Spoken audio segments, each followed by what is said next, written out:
సీట్లే వీళ్ళు గెలిచారు. కొంతమంది ఓట్లేశారు. ఓట్లేసిన వ్యక్తులు కూడా మీరు ఒక్కసారి ఆలోచించుకోండి. ఇలాంటి వ్యక్తికి ఓటేయడం భావ్యమా? అలాంటి వ్యక్తులు రాజకీయాలకు అర్హులా? ఇలాంటి వాళ్ళని మనం సహకరిస్తామా? ఒకవేళ ఇలాంటి వ్యక్తులు కానీ రాష్ట్రంలో కానీ రాజకీయాల్లో ఉంటే భవిష్యత్తు ఏమవుతుంది అనే విషయం కూడా ప్రజలందరూ అర్థం చేసుకోవాల్సిన అవసరం ఉంది. ఇది మనందరి భవిష్యత్తు, మన పిల్లల భవిష్యత్తు. కాబట్టి మనందరం కూడా ఎక్కడికక్కడ కొంతమంది అనుకుంటారు మాకే సంబంధం అమరావతి అని, మాకే సంబంధం పోలవరం అని, అభివృద్ధి అంటే అదేంటని. అట్లా కాకుండా అభివృద్ధి జరిగితే మీ జీవితాలు బాగుపడతాయి. ఈరోజు ఏ గవర్నమెంట్ అయినా సరే ప్రభుత్వ విధానాల ద్వారా ప్రజా జీవితాలను మారుస్తుంది.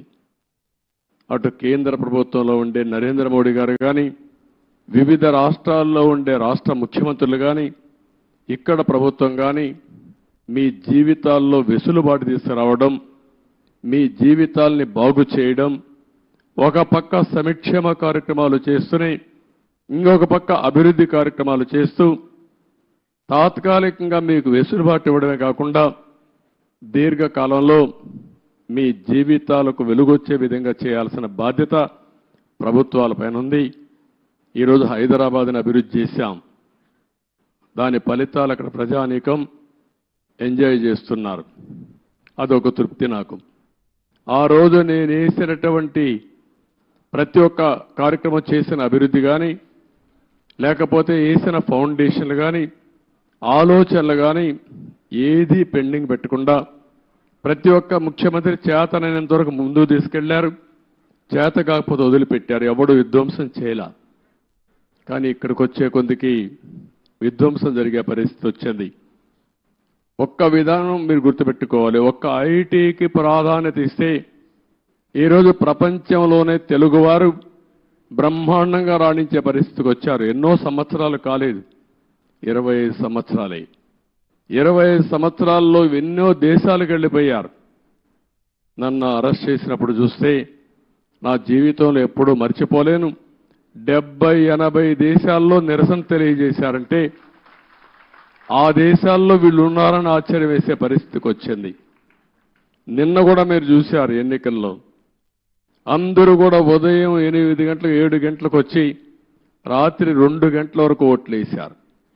బయట ప్రాంతాల్లో ఉండే చిన్న చిన్న పనులు చేసుకునేవాళ్ళు, ఇంటి పనులు చేసుకునే పని వదిలిపెట్టి వాళ్ళు భోజనం ప్యాకెట్ తీసుకొచ్చి నేరుగా ఓటేసి మళ్ళీ వెళ్ళారు వాళ్ళ ఖర్చులతో. ఎక్కడో అమెరికా, ఆస్ట్రేలియా లేకపోతే ప్రపంచంలో వేరే దేశాల్లో ఉంటే లక్షల రూపాయలు ఖర్చు పెట్టుకుని వచ్చి ఓటేసి వాళ్ళ బాధ్యత నిర్వహించారు. ఈ విషయం ప్రతి ఒక్కరూ గుర్తుపెట్టుకోవాల్సిన అవసరం ఉంది. ఓటేయడం మీ బాధ్యత అనుకొని ఈ 5 ఏళ్లు చేసిన విధ్వంసం చూసిన తర్వాత మళ్ళీ మేము భరించలేమనే ఉద్దేశంతో మీరు ముందుకు వచ్చారు. కానీ ఈరోజు నేను ఇక్కడుండే ప్రజానీకాన్ని కోరేది ఒకటే, అనునిత్యం మీరు ఆలోచించాల్సిన అవసరం ఉంది. మాకు కూడా మీరు ఒక స్ఫూర్తిని ఇవ్వాల్సిన అవసరం ఉంది. ఎక్కడికక్కడ గైడెన్స్ ఇస్తూ ఉంటే, మాకు కూడా ఆలోచనలు ఇస్తూ ఉంటే మా ఆలోచనలు మీ యొక్క సమస్యలు రెండు కూడా జోడించుకొని మెరుగైన ప్రజా విధానాలకు రూపకల్పన చేస్తాం. దానివల్ల మీ జీవితాల్లో మంచి జరుగుతుంది. ఏ కార్యక్రమం చేసినా ప్రజల కోసం చేస్తాం కాబట్టి ప్రజలు ఇందులో భాగస్వాములు కావాల్సిన అవసరం ఉంది. అందుకే మొన్న పోలవరం పోయినప్పుడు కూడా చాలా స్పష్టంగా చెప్పాను. ఈరోజు అమరావతికి వచ్చినప్పుడు చాలా స్పష్టంగా చెప్తున్నా. అన్ని విషయాలు ఏమాత్రం అరమరకలు లేవు. మొత్తం మేము ముందర పెడతాం. మేము చేసే ప్రతి ఒక్క పని మీ యొక్క భవిష్యత్తు కోసం చేసే పని కాబట్టి మిమ్మల్ని అందరినీ భాగస్వాములు చేయడం మా ప్రధానమైన కర్తవ్యం ప్రజాస్వామ్యంలో. ఇది చేస్తూనే ఎప్పటికప్పుడు నిర్ణయాలు కూడా తీసుకుంటాం. ఎవరైతే తప్పుడు పనులు చేసి కడాన కంకర కూడా దొంగిలించారో అలాంటి వాళ్ళని క్షమించడం కరెక్ట్ కాదు. వీళ్ళకి అలవాటు అయిపోయింది.